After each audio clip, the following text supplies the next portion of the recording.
प्यारे बच्चों, सुप्रभात। बच्चों, आपकी कक्षा 6 की हिंदी व्याकरण पुस्तक का प्रथम पाठ भाषा और व्याकरण है। आज हम उसी के बारे में जानेंगे। बच्चों, भाषा की परिभाषा देखिए।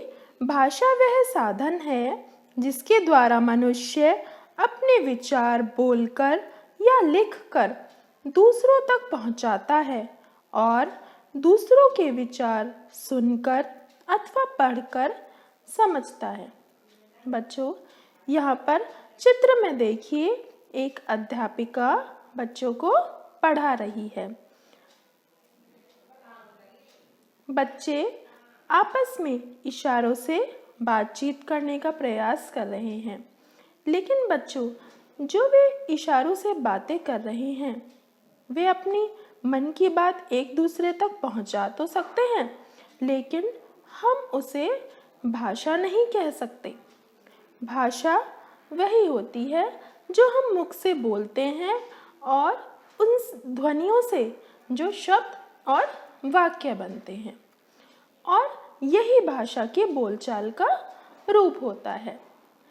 जो हम भाषा बोलते हैं वो मौखिक भाषा होती है, बोलचाल की भाषा होती है, और यदि हम उस भाषा को लिखते हैं तो वो भाषा का लिखित रूप होती है। इस प्रकार बच्चों, भाषा के दो रूप होते हैं, मौखिक भाषा और लिखित भाषा। मौखिक भाषा भाषा का वह रूप होती है जिसे हम मुंह से बोलते हैं और कानों से सुनकर समझते हैं, उसे मौखिक भाषा कहा जाता है। यह हमारी भाषा का बोलचाल का रूप होता है और यही सबसे पुराना रूप है। जब से हमने जन्म लिया है उस दिन से हमने बोलना शुरू कर दिया, परंतु भाषा के इस रूप की कमी यह है कि जैसे ही हम इसे बोलते हैं यह समाप्त हो जाती है। यदि बोलने और सुनने वाला आमने सामने होते हैं तो बातचीत की जा सकती है, लेकिन अगर सुनने वाला कहीं दूर है तो हम अपनी बात कैसे पहुंचाएंगे? इसीलिए भाषा के लिखित रूप को स्थायी माना जाता है। मौखिक भाषा का आधार मनुष्य के मुख से निकलने वाली ध्वनियां होती हैं। इन्हीं ध्वनियों के मेल से शब्द बनते हैं और शब्दों से वाक्य।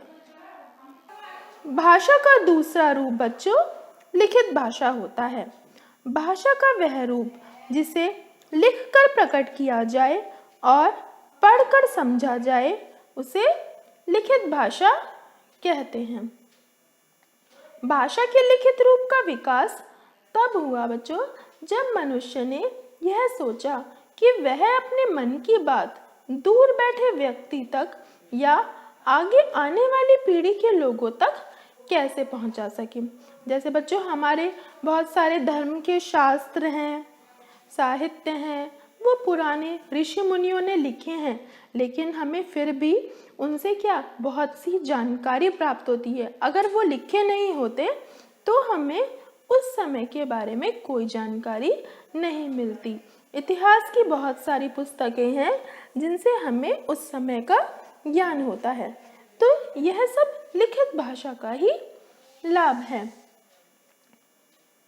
मौखिक भाषा की ध्वनियों के लिए तरह तरह की आकृति वाले लिखित चिन्ह बनाए गए हैं। इसीलिए जो हम ध्वनियां बोलते हैं उनका ये विकसित रूप होता है, और ये लिखित चिन्ह क्या कहलाते हैं? ये वर्ण कहलाते हैं। देखिए बच्चों, लिखित भाषा के कुछ उदाहरण जैसे पत्र लेखन, समाचार पत्र पढ़ना, पुस्तक पढ़ना।